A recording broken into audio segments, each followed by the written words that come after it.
Hello friends, today I am back with a spelling rule video. I'll discuss the hard and soft sound of g and explain the common exceptions also. Welcome back to my channel Happiness Mantra. If you're new here, do like, share and subscribe for more such videos. I've shared the link to other spelling related videos in the end. Do comment if you found the videos helpful. The first rule says that if g is followed by e, it takes the soft sound of j. Let's look at some examples.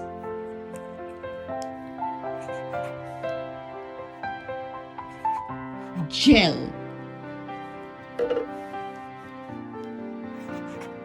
gem,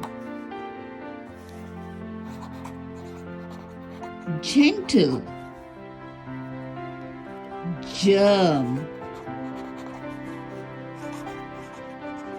danger, stranger. So everywhere where we have a g and a e, it takes the sound of j. Gel, gem, danger. But there are some very common exceptions to this rule. The most common one being get, gear, hunger, gecko, which is a kind of lizard, anger. So these are some common exceptions where g and e is pronounced with the g sound, not j.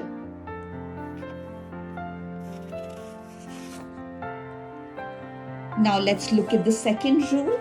The second rule states that if g is followed by e, it takes the soft sound of j once again.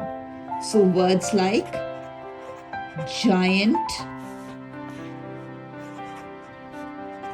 giraffe, digit. Some bigger words: apologize, ginger. Both g's but pronounced with j. Ginger, apologize. Again, there are some very common exceptions here. The most simple one being girl, gift, give.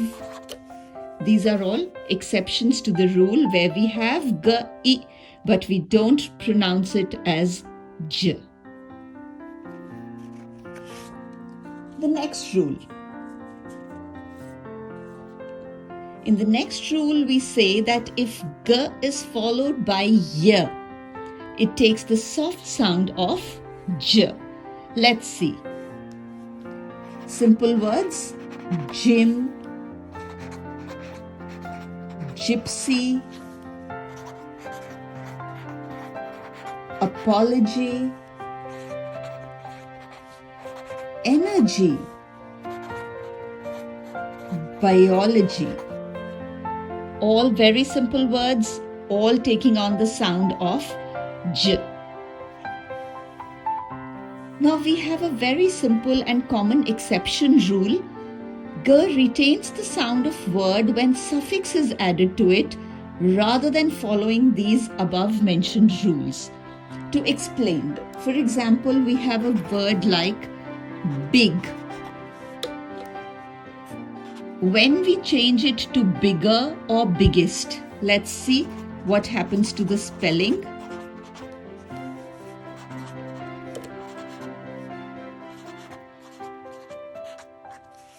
So we have a g, e coming in the spelling, but we will pronounce it as bigger, biggest, because big had the pronunciation of a g. Same with a word like fog. When we change it to foggy, we will not say foggy. It'll be foggy. we have a word like binge, which has a g, e, and it is pronounced as j.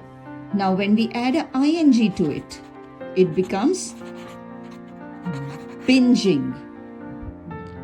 It will not be binging. It will become binging because it was already j.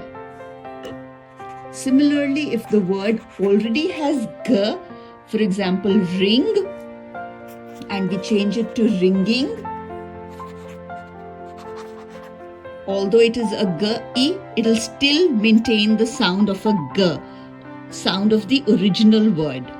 Okay, so the spellings are absolutely same except for the first letter, but the pronunciations vary. This is binging, this is ringing, because of the original sound in the actual word before adding the suffix. So that is what this rule means, and this will really help children with their reading and spelling. There are many such words. For example, you would have drag. Another very common suffix would be a ed. So here, when we add dragged, so we have a g, e, but we'll pronounce it as dragged because here the drag word, the original word, had the sound of a g. Now moving on to the hard sounds of g, which is actually the sound of g. If g is followed by a, o, l, r, then it takes the hard sound, which is its actual original sound of g. For example, if we have a, it would be gas, gate,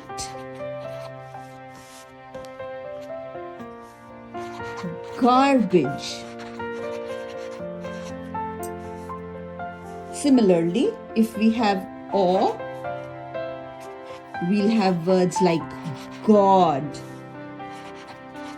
goat, gorgeous. Moving on, we have a guy, gun, guitar,